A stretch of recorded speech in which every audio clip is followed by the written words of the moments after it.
Today, we're going to be taking a look at the 3DFX Voodoo 4 4500 PCI. Being the alternative budget option to 3DFX's legendary Voodoo 5 card at the time, it gets rather overshadowed and isn't talked about that much. But today that's going to change because we're going to do a full review of the card.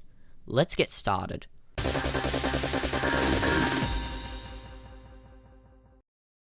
First of all, I'd just like to say a massive thank you to Michael Dale for providing this card to the channel. He actually makes vintage computer videos himself, so I'll leave a link to his channel in the description, and I highly encourage you to check it out. So yes, thank you Michael, and on with the review.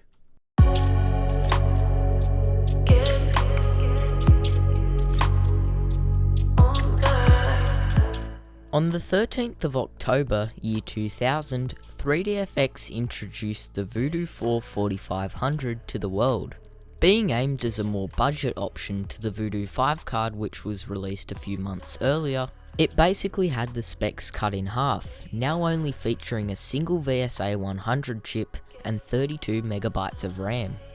The Voodoo 4 only uses a single GPU core, this being the VSA 100 chip. The VSA 100 chip was designed to be a scalable architecture in which up to 32 chips could be used on one single card to create a lot of GPU power.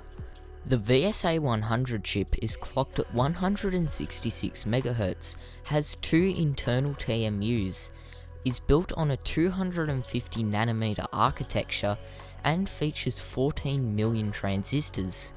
These were reasonable specs for the time, but they were definitely faster, such as the GeForce 2. The whole scalable architecture thing was an interesting idea, since no one else was really doing it at the time.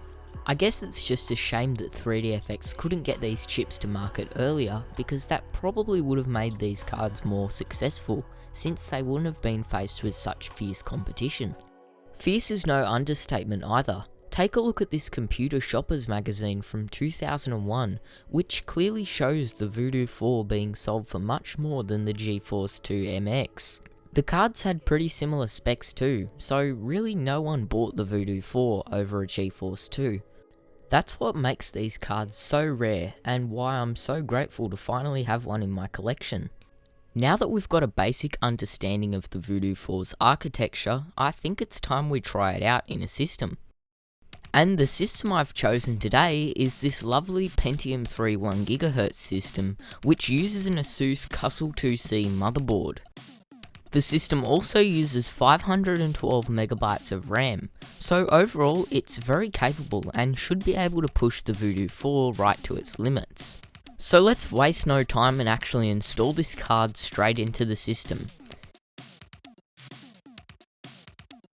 It does feel kind of wrong to be installing a PCI video card into a system with AGP capabilities, but believe it or not, both the AGP and PCI version of the Voodoo 4 have near identical performance, so it's really just a mind over matter thing. Now it's time to actually power up the system, and I'll be using Windows 98 for all of our tests today. Once we boot into the operating system, as we can see, the card appears to be functioning perfectly. Now, I actually have already installed the drivers for this card on the system, but this was only because I had to confirm that it was working before filming this video. The first thing I'm going to do with the card is actually try out some Quake 2. This is sort of my go-to game for 3DFX testing, since it really gives you a good idea of whether a card's working or not straight away. And as we can see here, I was able to switch it into the 3DFX mode perfectly, and pretty soon we should see the game running just fine.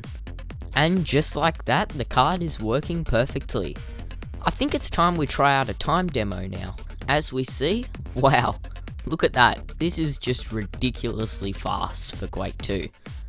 Anyway, now that we know the card is actually functioning, let's try it out with some more games and some benchmarks. I wanted to try out Revolt next. It's always a go-to game for me when it comes to trying out cards, and especially with 3DFX hardware, since it performs really well. And that is definitely the case here. I'm running the game at 1024 by 768, with anti-aliasing, and it runs really smooth. Revolt's a really enjoyable experience on this card.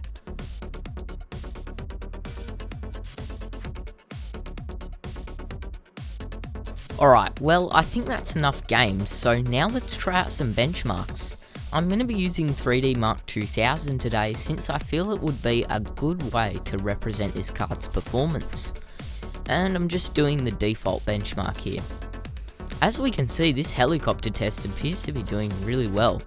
It looks super good and it runs really smoothly, so we'll have to see what the benchmark score is once it's finished.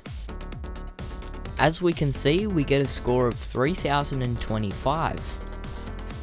At this point I became curious as to how these benchmark results would compare to a 3DFX Voodoo 5 and Voodoo 3 3000. Since one card is faster and the other card is slower, I was curious to know where the Voodoo 4 sits in between them. So without hesitation, I got my Voodoo 5 out and installed it into the system, and then ran a 3D Mark 2000 benchmark, exactly the same as I did with the Voodoo 4. Next up was the Voodoo 3, and I did exactly the same with that card too, and it completed the benchmarks just fine. So let's have a look at the results now. And speaking of results, they may actually surprise you. Somehow the measly Voodoo 3 beat the Voodoo 4 in the benchmark. I have no idea how the card managed to do this. On paper, the Voodoo 4 is faster, so I'm at a complete loss here as to how the Voodoo 3 won. And the cards were tested on the exact same system. There were absolutely no variables other than the video card, so this result makes absolutely no sense. If you have any idea why this is the case, please let me know in the comments. Well, that's about it for today's video. I really hope you enjoyed taking a look at the Voodoo 4 as much as I did, and maybe even learnt something. I'm not sure about those wacky benchmark results. The Voodoo 4 should be a faster card theoretically, so it makes no sense. Maybe 3D Mark 2000 is just better optimized for a Voodoo 3, who knows. But either way, I had fun doing this whole project. So that's about it from me. Thanks for watching, and I'll see you next time.